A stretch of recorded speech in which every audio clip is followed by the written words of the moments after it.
Seeing you. So listen, this is Yes. the time of the year that you pull into the gym, Yeah. and 2 weeks ago there was nobody in the parking lot, and now you can't get a spot. Absolutely. You're And right. everybody's, I'm going to lose Yeah. weight this year. We all make the resolution. Yeah. Some of us do. Yeah. Some of us lose the weight, don't keep Yeah. it off. How do we stay focused and Yeah.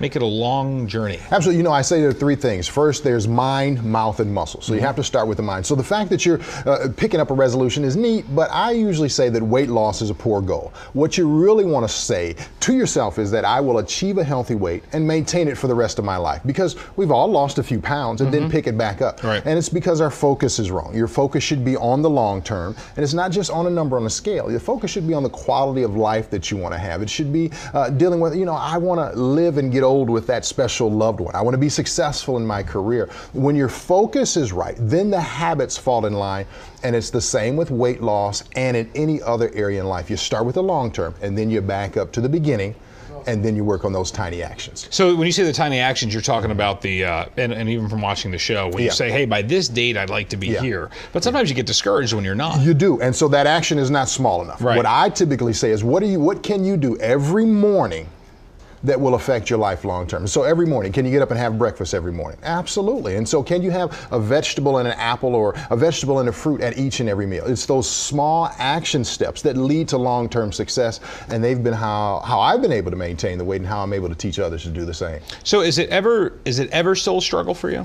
Well, of course, but then the good thing is when you have a habit, and I call them forever habits. When you have forever habits, habits that will last you forever, whenever there's a struggle, you just rely or fall back on the habits instead of what we typically seek. We typically seek some type of motivation, something that'll push us.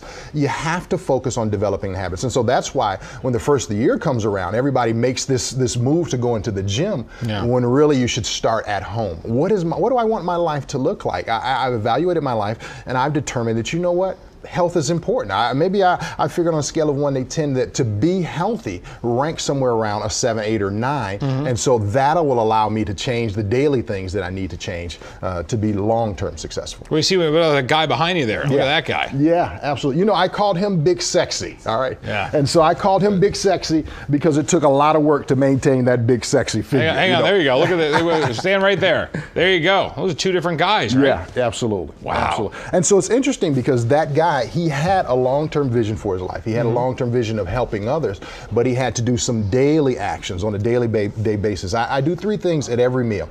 I have a fluid, a filler, and a feast at every meal. So I have a water or diet drink at every meal. I have a filler. I have a salad and vegetables at every meal. And then the feast is typically my protein. So those are the daily habits that I practice that allow me to maintain the weight loss for over 8 years. So are you the kind of guy that follows like a little bit of a higher protein, lower carbohydrates?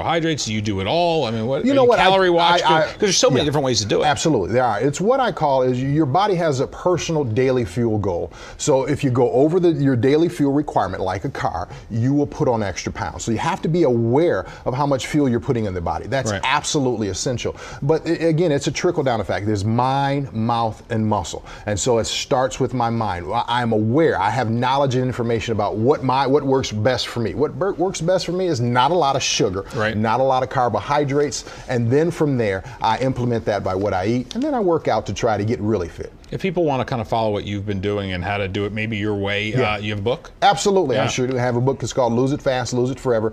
You can find that information out at my website at PeteThomas.com. And the book signing is coming up on Tuesday from 11 to noon. And that's right in Ann Arbor. All the details on the screen, and we'll get it up at myfoxdetroit.com. But yeah, good stuff to know. And thanks so much for being here. Thank you, Jay. I appreciate it. Good. Happy Great New to Year see to you. you. Absolutely. Happy New Year.